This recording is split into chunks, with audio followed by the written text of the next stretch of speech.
Bismillahirrahmanirrahim. Alhamdulillahilladzi ikhtara al-baqa'a li nafsihi wartadah wa hakama fihim bi'adlihi wa amdah wa yassara kullal lima khuliqa lahu fardah. Ahmaduhu subhanahu wa ta'ala wa ashkuruh wa syukru yujibul mazida min rifdih wa asyhadu anna sayyidana wa nabiyyana Muhammadan abduhu wa rasuluh alladzi khassahu bisyafa'ah. Allahumma fasalli wa sallim wa barik ala sayyidina Muhammad wa ala alihi wa ashabil kiramil barara wa sallama tasliman katsira. Amma ba'du, fa ya ibadallah, usikum wa iyaya bitaqwallah wa ta'atihi faqad fazal muttaqun. Faqad qala Allah ta'ala fi kitabihil karim wa huwa asdaqul qailin. A'udzu billahi minasyaitonir rajim. Bismillahirrahmanirrahim. Ya ayyuhalladzina amanu taqullaha haqqa tuqatih wa la tamutunna illa wa antum muslimun. Ya ayyuhalladzina amanu taqullaha wa qulu qawlan sadida yuslih lakum a'malakum wa yaghfir lakum dzunubakum wa may yuti'illaha wa rasulahu faqad faza fawzan 'azima. Shadaqallahul 'azim. Hadirin sidang Jumat rahimakumullah, hari ini merupakan hari pertama, Jumat pertama kita berada di tahun 2021. Sebagaimana lazimnya dan sudah seharusnya begitu, setiap pergantian waktu, apalagi pergantian tahun, kita selalu berharap, berdoa dan memohon kepada Allah Subhanahu wa taala agar tahun-tahun mendatang lebih baik dari tahun sekarang, agar Allah Subhanahu wa taala terus melimpahkan kepada kita berbagai macam nikmat, nikmat iman, Islam, nikmat persaudaraan, dan nikmat istiqomah dalam iman dan Islam. Kenapa? Karena istiqomah itu adalah kunci dari kesuksesan. Istiqomah dalam iman dan amal soleh kunci dari kebahagiaan. Allah Subhanahu wa taala berfirman dalam surat Fussilat menjelaskan tentang masalah ini. Innalladzina qalu rabbunallah summa istaqamu tatanazzalu alaihimul malaikatu alla takhafu wa la tahzanu wa abshiru bil jannati allati kuntum tu'adun nahnu awliya'ukum fil hayatid dunya wa fil akhirah. Al-ayah. Sesungguhnya orang-orang yang mengatakan Tuhan kami adalah Allah, kemudian istiqomah dalam keimanannya, maka akan turun kepadanya malaikat yang mengiringkan pada setiap aktivitas yang dilakukannya, sambil mengatakan alla takhafu wa la tahzanu. Kalian tidak boleh khawatir, tidak boleh sedih, tidak boleh pesimis, tidak boleh takut dalam menghadapi berbagai macam tantangan dan rintangan-rintangan. Wa abshiru bil jannati allati kuntum tu'adun. Dan mereka diperintahkan untuk memberikan kabar gembira dengan surga yang telah dipersiapkan buat mereka. Kami, kata Allah, adalah pelindung kamu sekalian dalam kehidupan di dunia maupun di akhirat. Oleh karena itu program kita, program pribadi kita maupun umat kita secara bersama-sama adalah program bagaimana menguatkan keistiqomahan kita dalam menghadapi berbagai macam situasi dan kondisi. Kalau kita tahun 2021 atau 2000 seterusnya kita mampu membawa dan menguatkan istiqomah kita, maka insya Allah kita akan menjadi orang-orang yang akan mendapatkan pertolongan dari Allah Subhanahu wa taala. Yang pertama yang harus kita istiqomah adalah jati diri kita. Jati diri kita sebagai muslim, sebagai orang yang beriman. Ada dua hal yang pokok yang saling melengkapi, saling menguatkan kalau kita bicara jati diri kita. yaitu pertama solihun, yang kedua muslihun. Kita ini setiap kita dimanapun kita berada, apapun posisi jabatan kedudukan kita, harus menjadi orang yang soleh. Secara pribadi kita menjadi orang yang baik, yang jujur, yang beribadah, yang bertakwa, yang bertanggung jawab, yang amanah. Tapi juga kita harus menjadi muslihun. Muslihun itu dari kata-kata aslaha, memperbaiki keadaan. Kita harus menjadi pelopor untuk perbaikan keadaan. Kita harus menjadi pelopor untuk melaksanakan amar ma'ruf nahi munkar.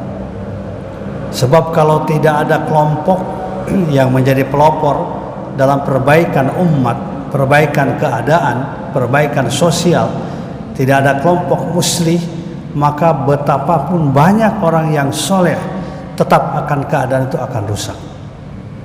Bahkan Rasulullah dalam sebuah hadis mengatakan, yang aku khawatirkan sebenarnya bukan semata-mata pada orang-orang yang merusak agama.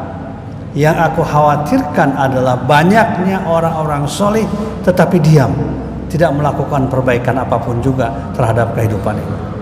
Oleh karena itu kita tidak boleh diam. Setiap ada kebaikan kita berusaha menjadi pelopor. Setiap ada kebaikan kita harus menjadi yang utama, yang pertama.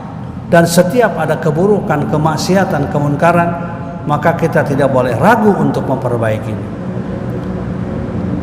Luqman dalam surat Luqman ayat 17, salah satu materi pendidikan yang disampaikan Luqman pada anaknya, bayangkan oleh kita, anaknya masih kecil, masih dipanggil ya bunayya.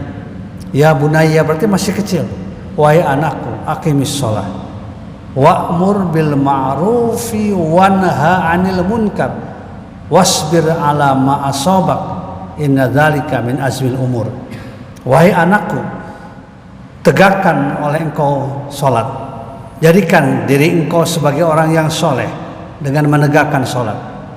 Ya wa'mur bil ma'ruf, dan suruhlah pada kebaikan orang-orang. Wanha 'anil munkar, dan cegahlah dari perbuatan-perbuatan yang salah, perbuatan yang zalim, perbuatan yang mencerminkan ketidakadilan, perbuatan-perbuatan yang menunjukkan kemaksiatan, pembangkangan kepada ajaran Allah. Tapi wasbir ala ma asabak, itu sudah diingatkan bahwa kalau kita menjadi orang soleh itu tidak akan banyak risiko, tidak akan banyak tantangan. Tetapi ketika kita menjadi orang yang muslim, disitulah wasbir ala ma asabak, ya sabarlah terhadap berbagai macam tantangan-tantangan yang dihadapi. Jadi yang paling berat memang tantangan yang dihadapi. Tidak semua orang senang, ya apalagi orang-orang jahat, para koruptor, ya dan lain sebagainya, itu tidak senang dengan kelompok yang melaksanakan tugas nahi munkar. Kalau amar ma'ruf nggak ada masalah, silahkan berbuat baik, menjadi pribadi yang baik, tapi jangan coba-coba kau menghalangi aku melakukan perbuatan-perbuatan yang aku anggap sebagai perbuatan baik, padahal perbuatan yang salah. Kita melihat dalam sejarah kehidupan, bahkan juga fakta menggambarkan yang paling banyak mendapatkan tantangan adalah kelompok orang-orang yang tegas di dalam melaksanakan nahi munkar. Ya bunayya aqimis shalah wa'mur bil ma'ruf wanha 'anil munkar wasbir 'ala ma asabak inna dzalika min azmil umur. Itu yang pertama, solihun muslihun. Yang kedua, sebagai orang-orang yang beriman, kita harus tetap optimis dan yakin terhadap pertolongan dari Allah. Orang yang beriman tidak pernah mengenal kata putus asa dalam kehidupannya. Al-Quran mengisahkan Nabi Yakub dengan para putranya. Ketika terjadi perselisihan, kemudian mereka ingin bertemu, ada keputusasaan dalam diri mereka. Disitulah kemudian Yakub memberikan nasihat. Ya, Nabi Ayub memberikan nasihat, Nabi Yakub memberikan nasihat kepada anak-anaknya. Wala ta'iasu mir rahillah, janganlah kalian berputus asa dalam menggapai rahmat Allah. Innahu la ya'asu mir rahillah illal qaumul kafirun. Sesungguhnya tidak pernah berputus asa dalam kehidupan ini dalam melaksanakan kebaikan kecuali orang-orang yang kafir. Jadi hanya orang yang kafir yang berputus asa dalam menggapai rahmat Allah. Tetapi orang yang beriman itu tidak boleh ada. Seberat apapun tantangan yang kita hadapi sekarang ini, tantangan dakwah, tantangan dalam berbagai macam bidang, ekonomi, ya dalam bidang politik, pendidikan, betapapun beratnya, kita harus yakin bahwa di sana ada pertolongan Allah. Di sana ada rahmat dan kasih sayang Allah. Al-Quran mengajarkan kepada kita pada surat yang pendek, Al-Insyirah, ya, ada 2 ayat yang menggambarkan bahwa usri dengan yusra itu 2 hal yang tidak bisa dipisahkan. Kesulitan dan kemudahan. Cari oleh kita kemudahan, kesuksesan dalam kesulitan. Jangan mencari kemudahan dalam kemudahan. Jangan mencari kesuksesan dalam kemudahan. Fa innamal usri yusran, innamal usri yusra. Sungguhnya bersama kesulitan akan ada kemudahan. Kita yakin, ya, kita yakin bahwa apapun beratnya masalah yang kita hadapi, kalau kita semakin dekat dengan Allah Subhanahu wa taala, maka kita yakin Allah akan memberikan kemenangan. Kemenangan itu jangan ditentukan oleh kita. Kemenangan itu bukan urusan kita. Jangan kita mengatakan strategi saya sudah kuat, sudah bagus, toh kenapa tidak ada kemenangan? Kita memang bukan mencari kemenangan, mencari ridho Allah. Ya, mencari ridho Allah, bukan mencari kemenangan. Yang menentukan kemenangan itu adalah Allah Subhanahu wa taala. Kalau kita berdakwah, terus-menerus berdakwah, jangan mengatakan bahwa saya sudah berhasil mengislamkan sekian orang. Yang mengislam itu bukan kita, Allah Subhanahu wa taala. Kita hanya diperintahkan mendakwahkan ajaran Islam dengan hikmah, dengan nasihat yang baik. Kalau terjadi diskusi yang lebih baik.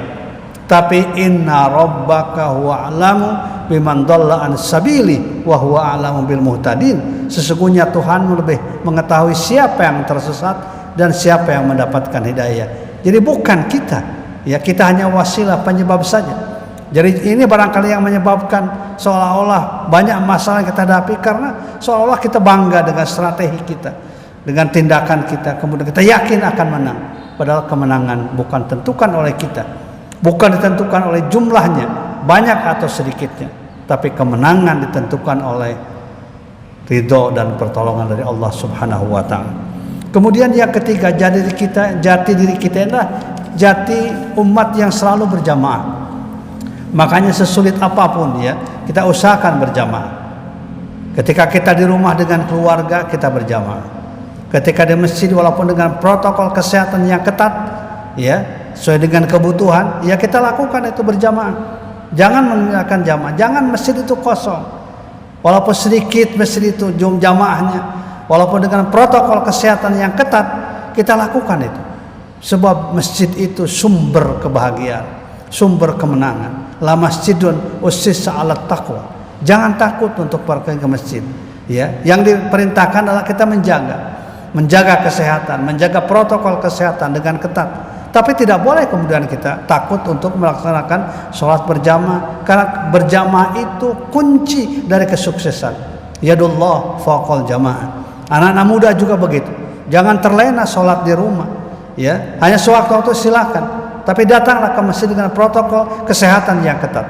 Karena apa? Karena masjid dengan ruh kehidupan, ruhul mujtama, ruhul hayah itu adalah masjid.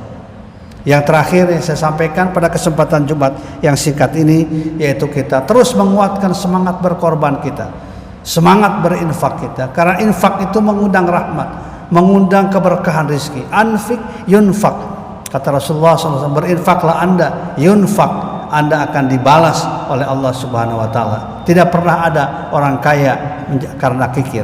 Orang kaya yang sungguhnya adalah orang yang mampu berinfak dengan sungguhnya untuk berbagai macam kepentingan agama. Allah sangat mencintai orang-orang yang berinfak dan hidupnya dijamin dalam Al-Quran, dia tidak akan pernah merugi. Innal ladzina yatluna kitaballah wa aqamus shalah wa anfiqu mimma razaqnahum sirra wa alaniyah yarjuna tijaratan lan tabur. Orang yang suka membaca Al-Quran, orang yang suka menegakkan sholat, dan orang yang suka berinfak siang maupun malam, maka mereka mengharapkan kehidupan yang tidak akan pernah merugi. Mudah-mudahan Allah Subhanahu wa taala menjadikan kita kaum muslimin, orang-orang yang beriman yang selalu istiqomah. Istiqomah dalam kebaikan, istiqomah dalam iman, istiqomah dalam amal soleh, istiqomah dalam berdakwah, istiqomah dalam berjamaah, dan istiqomah dalam berinfak sehingga kita mengundang rahmat dan pertolongannya. Amin ya rabbal alamin. Jalanallahu wa iyyakum minal faizin al aminin wa adkhalana wa iyyakum fi zumratil muwahhidin. A'udzubillahi minasyaitonir rajim. Bismillahirrahmanirrahim. Innal ladzina amanu wal ladzina hajaru wa jahadu fi sabilillah ulaika yarjuna rahmatallah wallahu ghafurur rahim wa qur rabbighfir warham wa anta arhamur rahimin.